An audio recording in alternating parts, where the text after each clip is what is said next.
Welcome back. Today, we are diving into one of the most powerful chapters of our journey, contemporary Indian literary criticism and cultural studies. This is chapter 10 of our newly launched book, A Comprehensive Companion to Indian Writing in English. And yes, the book is now available on Amazon, Flipkart, and directly through us with a special discount. If you're preparing for UGC NET English, let me make it clear. This book alone will give you 22 direct questions in the exam. But wait, this is more than just a UGC NET guide. If you are doing research or planning a thesis, you'll find over 2,000 research topics embedded across these chapters. And here's the best part. Every chapter ends with topic-wise questions and the last-minute revision chart. So if you have this book, you're not just preparing for the UGC NET, but you are preparing to crack it. Now let's jump into the content. This is part 1 of chapter 10 out of 5 parts. So stay with me till the end. Let's begin. We start with the pioneers, the founding voices, the people who first took Indian writing in English seriously, not just as literature, but as a field of study. First, we will discuss E.F. Oaten. Writing during the colonial period, Oaten was among the first to give Indian authors in English a structured evaluation. He asked, "Can Indian authors write in English and still sound Indian?" Next, V.K. Gokak. In works like The Concept of Indian Literature and English in India, Its Present and Future, he argued for something big, that Indian identity and English language can coexist, not as a compromise, but as a unique voice.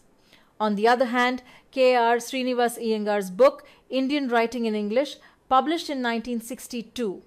This wasn't just a survey. It was a legitimization. He said, this is real literature. This deserves serious academic attention. Then we will meet M.K. Naik. In A History of Indian English Literature, published in 1982, Naik moves us deeper into themes, techniques, and how Indian English literature works across genres. Now take a moment. Can you name one scholar who helped preserve Indian English writing through journals and bibliographies? Yes, it's Shyamala A. Narayan. For over 50 years, she has archived, documented, and published research on Indian English literature, especially in the Journal of Commonwealth Literature. And finally, we will discuss Arvind Krishna Mehrotra. He's not just a poet, he's also an editor.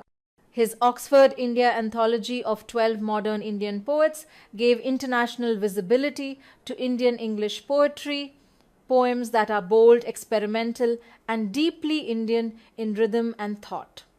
So here's the big picture.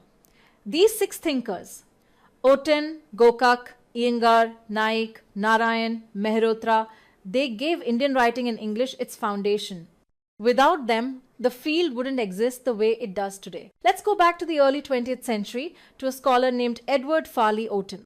Born in 1884 in Kent, England, Oaten studied at the University of Cambridge and later moved to colonial India.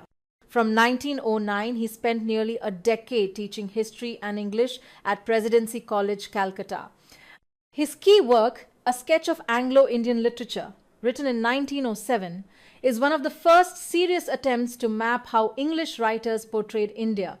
The book reflects its colonial mindset, yet also opens the door to questions we still ask today about cultural mixing, identity, and power. Oaten also wrote European Travelers in India and My Memories of India, showing how the British interpreted India through their own eyes. Interestingly, he dedicated his first book to his mother, adding a quiet personal note to an otherwise formal project. Through his writings, Oaten laid the groundwork for how British Indian literary history would be studied in the years to come. K.R. Srinivasa Iyengar was a monumental figure in shaping the study of Indian writing in English. Born in 1908, he was one of the first literary historians to formally chart the development of Indian English literature. His landmark book, Indian Writing in English, published in 1962, created a framework to study writers like R.K. Narayan, Malk Raj Anand, and Raja Rao. But his contribution didn't end there. He wrote over 40 books covering literary criticism, spiritual biography, and cultural thought. His biography on the mother, which won national acclaim, and his deep analysis of Sri Aurobindo's Savitri show how he merged metaphysical insight with literary inquiry. He also aligned critically with A.R.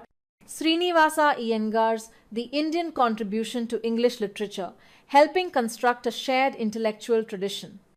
As Vice-Chancellor of Andhra University and a key figure in the Sahitya Academy and Press Council of India, Iyengar wasn't just a critic, but also he was an institution builder. His legacy lives on in every classroom where Indian English literature is taught. V.K. Gokak was not just a literary critic. He was a visionary who reshaped how India thought about language and identity. Born in 1909, Gokak's most influential work, English in India. Its present and future, published in 1964, tackled the big question, can English and Indian languages coexist after independence? His answer was bold yet balanced. He called for a bilingual approach, one that honors India's native languages as cultural roots while using English as a tool for global connection.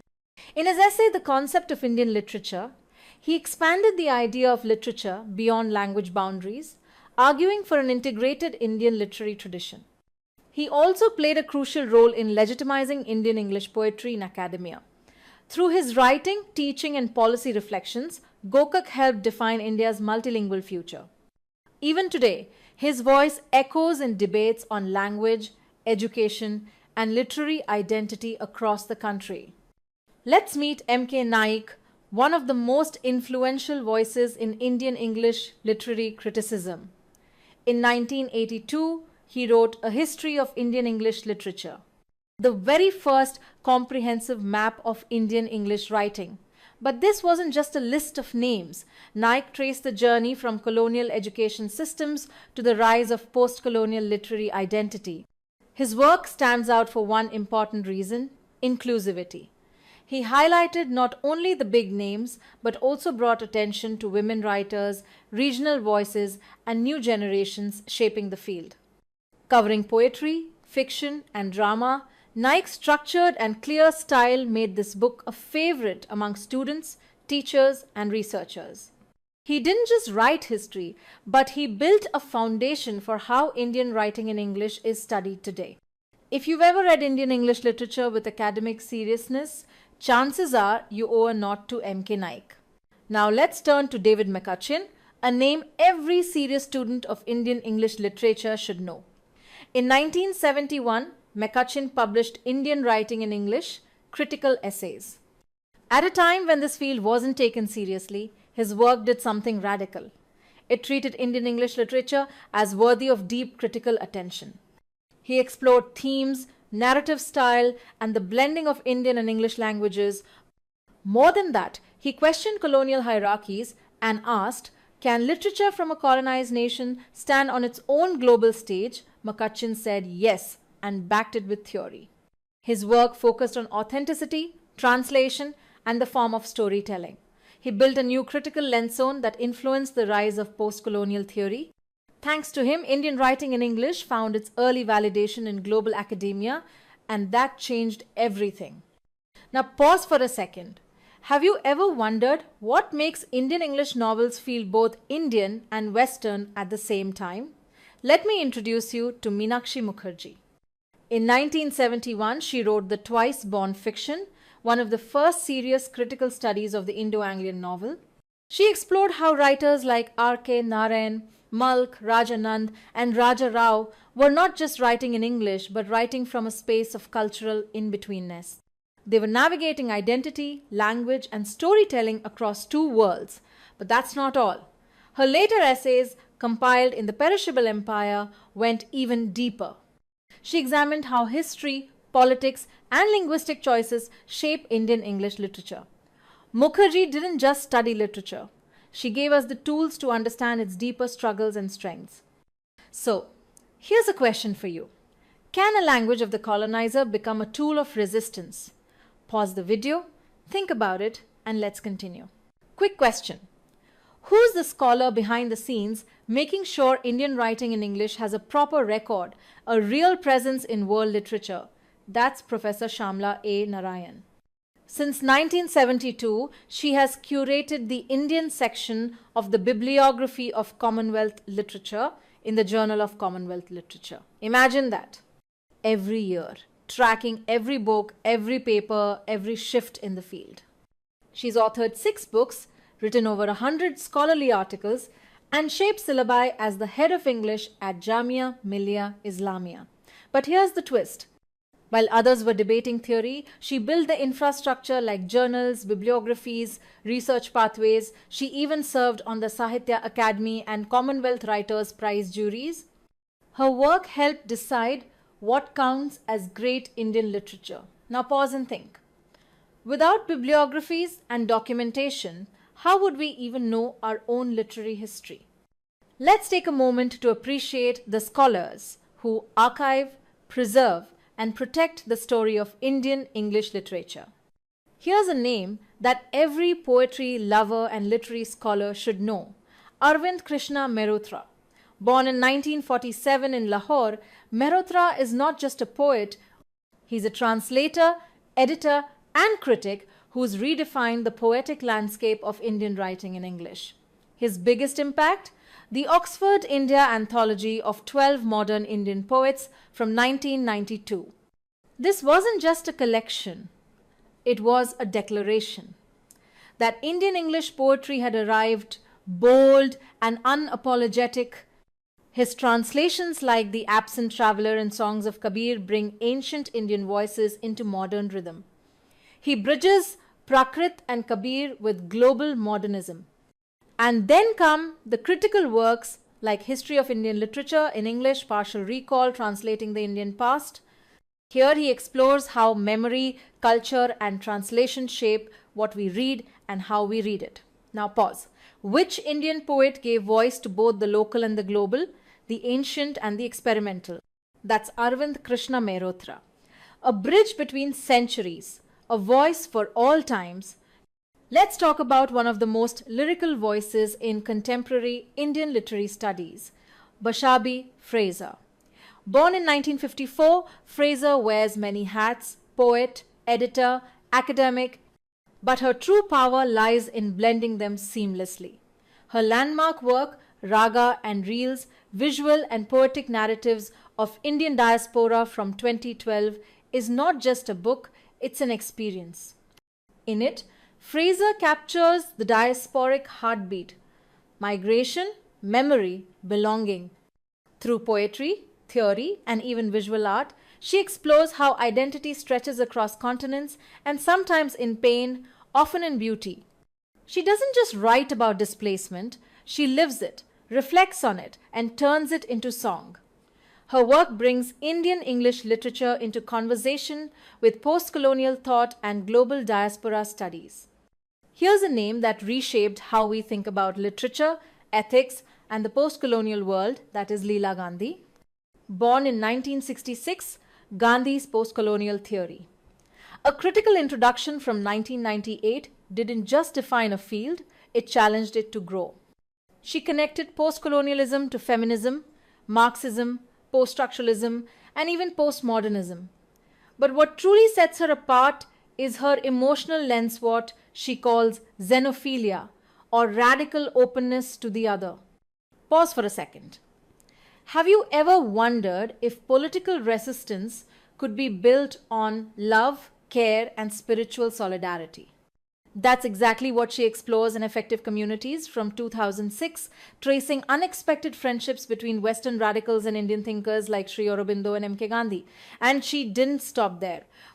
In The Common Cause, she reimagines democracy, not as a system, but as an ethical practice. Also, did you know she's a published poet? Her Measures of Home captures the tender ache of belonging. Leela Gandhi isn't just writing theory. She's mapping new ways to live, feel, and connect. Meet Priyamvada Gopal, a powerful voice reshaping how we read Indian English novels, not just as stories, but as blueprints of nationhood. Born in 1968 and now a professor at the University of Cambridge, Gopal has built her career exploring the deep intersections of literature, history, and empire. In her landmark book, the Indian English novel, Nation, History and Narration, published in 2009, she shows how fiction reflects and constructs our collective memory. From partition to post-colonial statehood, what makes her work stand out? She's not just analyzing books, but she's questioning how power shapes narrative, how identity is written into history, and how novels become tools for national imagining. And that's just one part of her journey. With earlier works like Literary Radicalism in India and the globally acclaimed Insurgent Empire, Gopal critiques colonial legacies while championing radical decolonial futures. Her voice isn't just academic, it's activist, ethical, and urgent. Priyamvada Gopal reminds us that literature isn't passive. It resists, it rewrites, it reclaims. So that wraps up part 1 of chapter 11 from our newly launched book. And guess what? Everything we discussed here has already been asked in previous UGC NET exams. Yes, all of it. These names, these texts, these insights are not just theory, they're scoring material. And our book has it all and more. So if you're serious about grabbing at least 5 marks from this chapter alone across all 6 parts, make sure to order your copy today so it reaches you on time. Also, don't forget, there's a quiz based on this session waiting for you in the description. Solve it to test your recall and sharpen your prep. And don't forget to like, subscribe, and stay tuned to this channel for more high-yield sessions. I'll see you in the next part of chapter 11. Until then, adios, amigo.